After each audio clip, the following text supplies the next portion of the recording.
साल से जो लड़कियां हैं, 25 साल के ऊपर वाली लड़कियां हैं। प्रेमानंद महाराज पर बयान।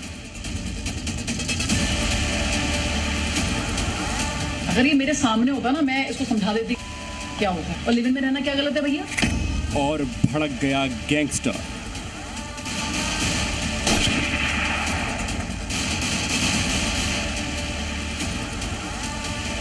जो मामला संतों के महिलाओं पर दिए बयान से शुरू हुआ था, जिस पर बड़ा घमासान मचा था।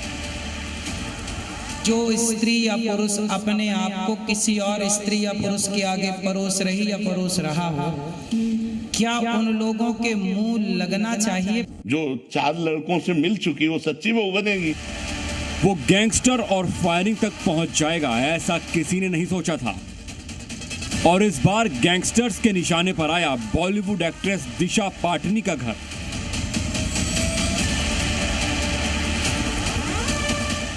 एक्ट्रेस दिशा पाटनी के घर के बाहर गोलियों की बौछार करते इन गैंगस्टर्स को देखिए। ये गैंगस्टर्स और कोई नहीं बल्कि गोल्डी बरार रोहित गोदारा गैंग से थे। यानी वो गैंग जो कि लगातार धमकियां देता रहता था, और अब ये धमकियां दिशा पाटनी के घर सच्चाई बनकर उतर गईं। आज सुबह करीब 3:30 बजे दिशा पाटनी के बरेली में बने घर पर बाइक से आए इन गैंगस्टर्स ने 8 से 9 राउंड फायरिंग की। जिस वक्त ये फायरिंग हुई, उस वक्त घर पर दिशा पाटनी के पिता और उनकी बहन खुशबू पाटनी मौजूद थी। 2 अज्ञात लोग थे, और जैसे आप देख रहे हैं 2 अज्ञात लोग थे, उन्होंने ब्रश फायर किया हुआ है, और मेरे घर में ब्रश फायर के निशान भी लगे हुए हैं। अभी जैसा कि मैंने भी पेपर में पढ़ा है, तो किसी गैंग ने शायद इस बात को स्वीकार किया है कि हम कर रहे हैं, लेकिन मैं अभी इस बारे में कुछ नहीं कह सकता हूं कि कौन गैंग है। फायरिंग के बाद परिवार में दहशत फैल गई, जिसके बाद इसका सीसीटीवी वीडियो भी सामने आया, जिसमें गैंगस्टर बाइक पर दिशा के घर की तरफ जाते नजर आ रहे हैं। फायरिंग के बाद सोशल मीडिया पर इस हमले की जिम्मेदारी गोल्डी बरार रोहित गोदारा गैंग ने ली, और तब सामने आया इस हमले का प्रेमानंद महाराज कनेक्शन। गैंगस्टर की तरफ से जो पोस्ट की गई, उसमें लिखा कि दिशा पाटनी के घर फायरिंग हमने करवाई है। खुशबू पाटनी ने पूज्य संत का अपमान किया, और प्रेमानंद जी अनिरुद्ध आचार्य जी का अपमान किया। आगे गैंगस्टर ने लिखा कि खुशबू पाटनी ने सनातन धर्म को नीचा दिखाने की कोशिश की। साथ ही पोस्ट में धमकी दी गई है कि आराध्य देवताओं का अपमान नहीं सहा जाएगा। अगर किसी ने भी संतों और धर्मों के खिलाफ टिप्पणी की, तो वो उसका अंजाम भुगतने के लिए तैयार रहे। ये भी लिखा है कि ये तो सिर्फ ट्रेलर है, अगली बार जान से मार देंगे और धर्म की रक्षा के लिए किसी भी हद तक जाएंगे। दरअसल गैंगस्टर्स दिशा पाटनी की बहन खुशबू पाटनी के बयान से नाराज थे, जो उन्होंने अनिरुद्ध आचार्य पर दिया था। अनिरुद्ध आचार्य ने महिलाओं पर एक विवादित बयान दिया था, जिसे लेकर बड़ा विवाद भी खड़ा हुआ था।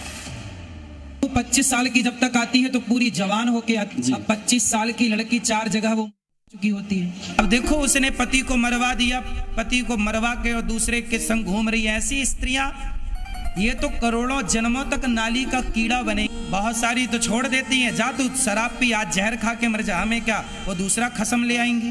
क्या दिक्कत है? क्या मिल नहीं रहे हैं बाजार में दूसरे?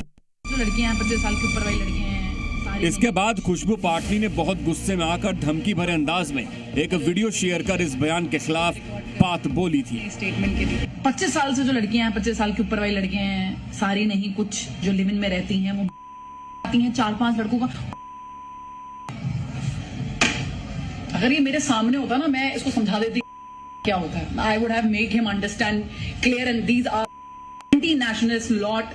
You should never be supporting such highest order. All the of the society, all of the society is following this. लड़कियां लिव इन। खुशबू के इस बयान के बाद भी बड़ा विवाद हुआ। लोगों ने इसे प्रेमानंद महाराज से भी जोड़कर देखा, क्योंकि उसी वक्त प्रेमानंद महाराज के महिलाओं पर दिए बयान पर भी बड़ा घमासान छिड़ा था। अच्छे आएंगे कैसे? अच्छे आएंगे कैसे? आजकल बच्चों और बच्चियों के चरित्र पवित्र नहीं है, तो अच्छे कैसे आएंगे?